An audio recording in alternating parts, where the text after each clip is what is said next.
नमस्कार. सेवा इन्फिनिटी आणि इर्जिक फाउंडेशनच्या ह्या पॉडकास्टमध्ये आपल्या सगळ्यांचं स्वागत. विश्व पर्यावरण दिवसाच्या निमित्ताने आपण हा प्रवास सुरू करतोय.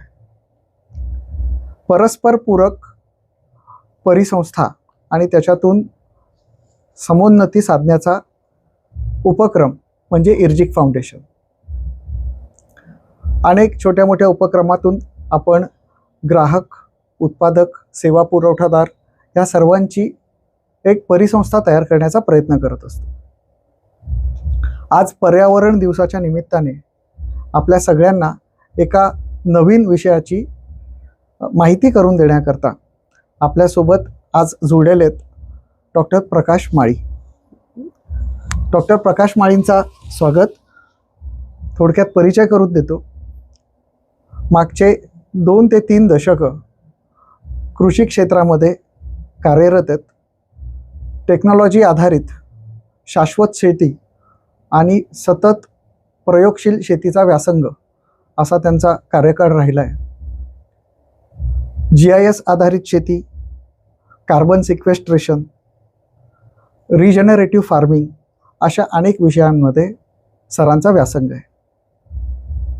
आपण आत्ताच्या काळामध्ये जे बघतोय, विश्वभरामध्ये अनेक buzzwords, global warming, sustainable development goals, carbon sequestration, carbon credits असे अनेक बझवर्ड्स आपल्याला ऐकायला मिळतात. हे सगळे एकामेकाशी परस्पर संबंधित आहेतच, पण आपण यांना आपदा किंवा आपल्यासमोर असलेले प्रश्न असं बघतानाच याच्यामधनं आपल्याला अनेक संधीसुद्धा खुणावतात. कार्बन क्रेडिट्स हा असाच एक विषय. आजच्या पॉडकास्टमध्ये आपण डॉक्टर प्रकाश माळी सरांकडून नेमकं हे काय आहे आणि याच्यातून आपल्याला काय संधी उपलब्ध आहेत हे जाणून घेऊया. डॉक्टर प्रकाश सर, आपलं ह्या पॉडकास्टमध्ये स्वागत आहे. धन्यवाद. डॉक्टर, सर्वप्रथम आपल्या सामान्य माणसाला समजेल या पद्धतीत कार्बन क्रेडिट्स आणि कार्बन शेती हा विषय नेमका काय आहे याची पार्श्वभूमी जरा आपण सांगाल? जरूर. पार्श्वभूमी म्हटलं तर जसं की कार्बन क्रेडिटचा 170 देशांनी क्योटो प्रोटोकॉल 1997 मध्ये एकत्र येऊन चालू केला आणि त्यानंतर मग त्याच्यानं डेव्हलपमेंट होत गेला बऱ्याचशा. त्यानंतर मग काही एजन्सी तयार झाल्या की ज्या व्हॅलिडेशन करण्यासाठी आहे त्या. मग नंतर काय झालं की 2015 मध्ये या मार्फत, पॅरिस ॲग्रीमेंटच्या मार्फत या सर्व देशांनी 2050 मध्ये काही आपण काय हे 0 इमिशन करायचं, काही 2060 मध्ये करायचं, काही 70 मध्ये करायचं, असं जगभरामध्ये मांडलं गेलं. आता इमिशन कमी करतात. इमिशन करताय कोण? ते वेगवेगळे कारखाने करतात, वेगवेगळ्या इंडस्ट्री करतात. मग हे इंडस्ट्री करणाऱ्या इमिशन म्हणजे हवेत कार्बन डायऑक्साईड सोडणाऱ्या एजन्सी आहेत, या काही इंडस्ट्री आहेत. त्याचवेळी हवेतून कार्बन डायऑक्साईड ओढून घेण्याचं काम हे आपल्या फार्मिंग इंडस्ट्री करत आहेत, म्हणजे आपले शेतकरी बांधव करत आहेत.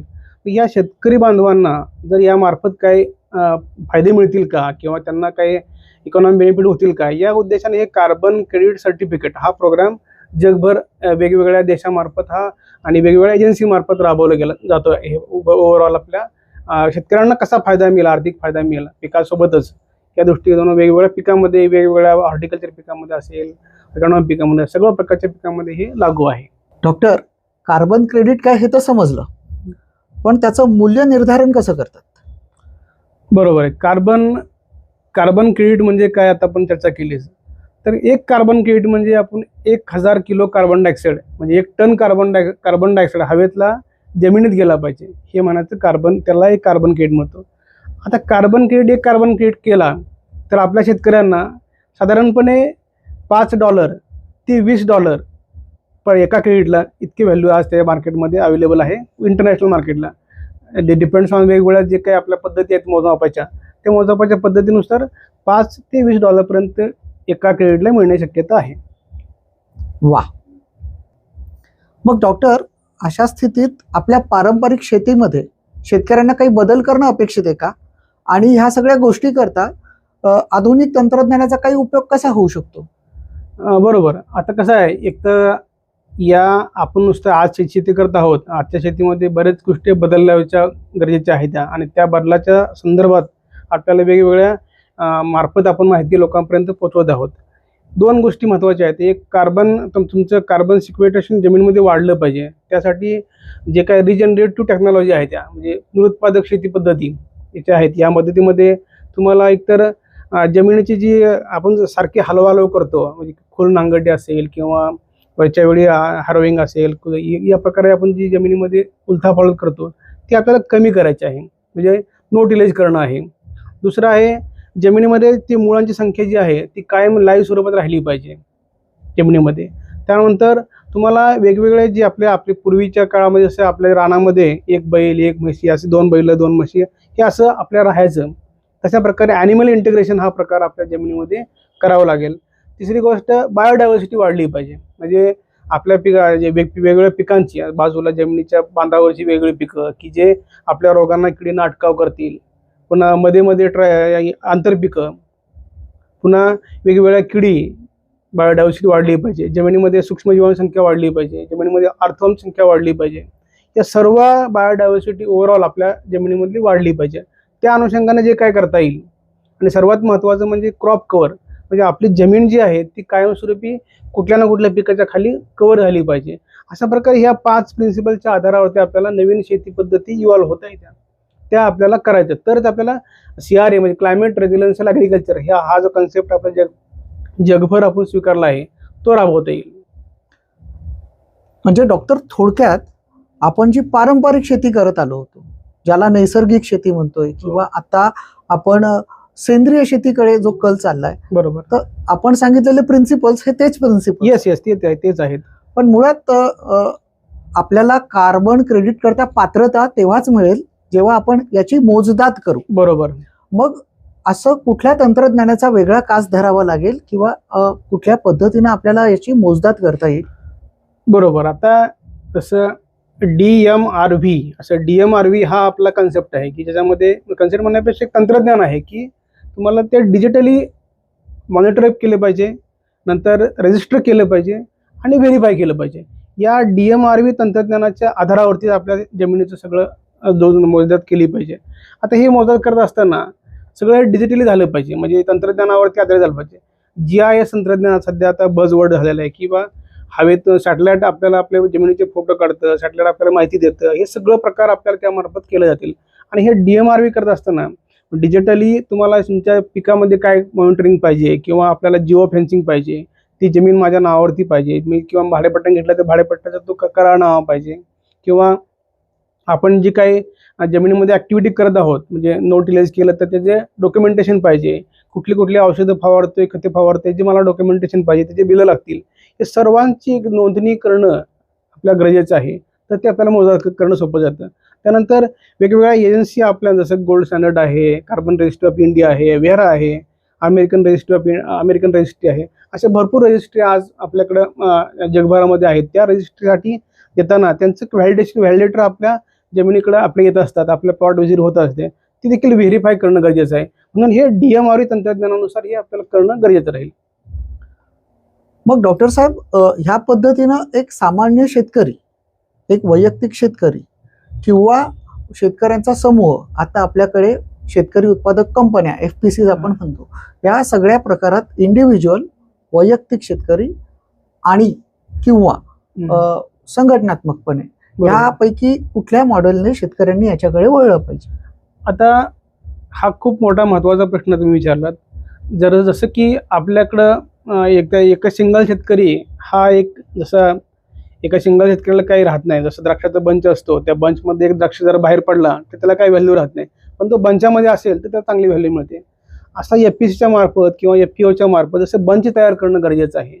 कारण कुठलं बी रजिस्ट्री करण्यासाठी कॉस्ट आहे, म्हणजे कुठल्या बी तुम्हाला खर्च करावा लागतो. कुठल्या बी DMRV करण्यासाठी मोठी कॉस्ट आहे, म्हणजे 2 लाखापासून ते 28-30 लाखापर्यंत खर्च जातो. मग तो खर्च आपल्याला एका शेतकऱ्याला इंडिव्हिज्युअल परवडत नाही, त्यासाठी आपल्याला हे बंचमध्ये जावं लागेल. म्हणजे आपल्याला सर्व शेतकऱ्यांचं FPO आहे, FPOच्या मार्फत आपल्याला कसं जाता येईल त्यानुसार ह्या सगळ्या ॲक्टिव्हिटी आपल्याला करणं गरजेचं राहील. आणि यामार्फत जर तुम्ही केलात तर ते करणं सोपं आणि लगेच आपल्याला ते अप्रूव्ह देखील मिळतं. म्हणजे आपल्याला कार्बन क्रेडिट मिळण्यासाठी सोपं देखील लगेच आपल्याला मिळण्यासाठी हे पण पात्र होतंय. म्हणून हे करत असताना जर तुम्ही DMRV तंत्रज्ञान हे FPCच्या मार्फत FPOच्या मार्फत किंवा फार्मरच्या ऑर्गनायझेशनच्या मार्फत जर केलं तर तुम्हाला इझिली ह्या गोष्टीमध्ये जाता येईल. आता याच्यात अजून एक महत्वाचा प्रश्न असा, कालावधी किती लागतो? कारण बियाणं टाकलं की एका हंगामात मला माझं पीक मिळणार आहे, पीक मिळणार आहे, ती उलाढाल होणार आहे, पण याचं सातत्य आणि याला लागणारा काळ अवधी किती? बरोबर. हे आता एकाच जमिनीमध्ये आपण मग म्हणतो मला GIS आधारावरती आपल्याला ते जिओ फेन्सिंग केलं पाहिजे. माझा 5 एकराची शेती आहे. माझ्या 5 एकर शेतीमध्ये मी 2 पिकं लावलेले आहेत. एक कापूस आहे, एक मका आहे.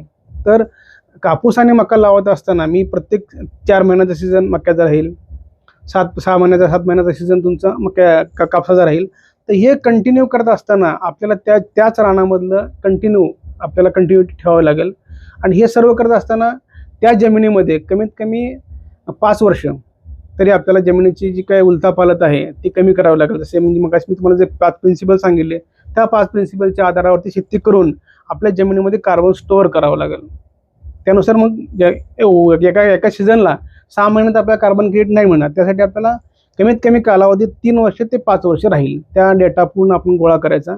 त्यासाठी मग बेस सिनॅरिओ म्हणजे आज मी नैसर्गिक शेती किंवा सेंद्रिय शेती किंवा उपउत्पादक शेती चालू केली तर माझ्याकडे जमिनीचा बेसलाईन काय आहे, आजचं कार्बन कंडिशन काय आहे, आजचं pH किती आहे, आजच्या जमिनीतले बायोडायव्हर्सिटी किती आहे, किंवा आजच्या घडीला माझ्या जमिनीमध्ये वेगवेगळ्या जर आर्थोमची संख्या किती आहे, गांडूळ संख्या किती आहे, हे सर्व जर मोजून आपण आतापर्यंत ते सगळं डॉक्युमेंटेशन करून ठेवलं आणि नंतर मग आपला 4 महिन्यानं आपला सीझन संपला, पुढच्या 8 महिन्यात दुसरा सीझन संपला, पुढच्या वर्षी 2 वर्ष गेले, 3 वर्ष गेले आणि 4थ्या वर्षी 5व्या वर्षी जेव्हा आपण हे व्हेरीफाय करणार आहोत त्या काळाला आपल्याला एक डॉक्युमेंटेशन मिळालं पाहिजे. त्यासाठी आपल्याला ह्या DMRची गरज आहे. आणि कमीत कमी कालावधी विचाराल तर 3 वर्ष ते 5 वर्ष कालावधीमध्ये हे सर्व करणं गरजेचं आहे.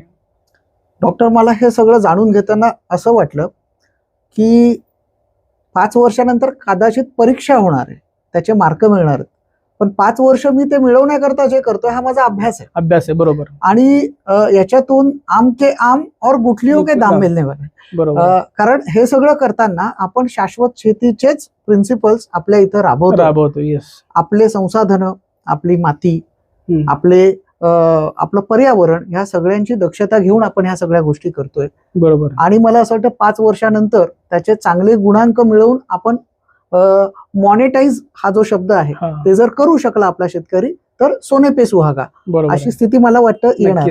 आणि तुमचा ह्या विषयातला प्रदीर्घ अनुभव बघता मी आमच्या इर्जिक संलग्न सगळ्यांना तुमच्या वतीनं आश्वस्त करू इच्छितो की ह्या सगळ्या छोट्या छोट्या प्रश्नांमध्ये आणि ह्या विषयामध्ये तुम्ही आमच्यासोबत कायम असालच. असं म्हणतो. आणि येणाऱ्या काळात आणि हा विषय घेऊन सुद्धा आपण याच्या पुढं सगळ्यांचा इर्जिक करणे हा जो शब्द आहे, शब्दशः आपण सगळे मिळून ह्या बाबतीत ह्या संधीचं सोनं कसं करूया याकरता आपण नक्की पुढे जाऊ. पर्यावरण दिनानिमित्त आपण आज हा पॉडकास्ट सुरू केलेला आहे. याच्या पुढेही असे अनेक प्रासंगिक आणि महत्त्वाचे विषय घेऊन आपण चर्चा करत राहू. आपण आमच्या पॉडकास्टला सबस्क्राईब करा, लाईक करा, आपल्या प्रियजनांमध्ये ते शेअर करा आणि आपला आशिष आमच्यावर असंच राहू द्यावा. धन्यवाद.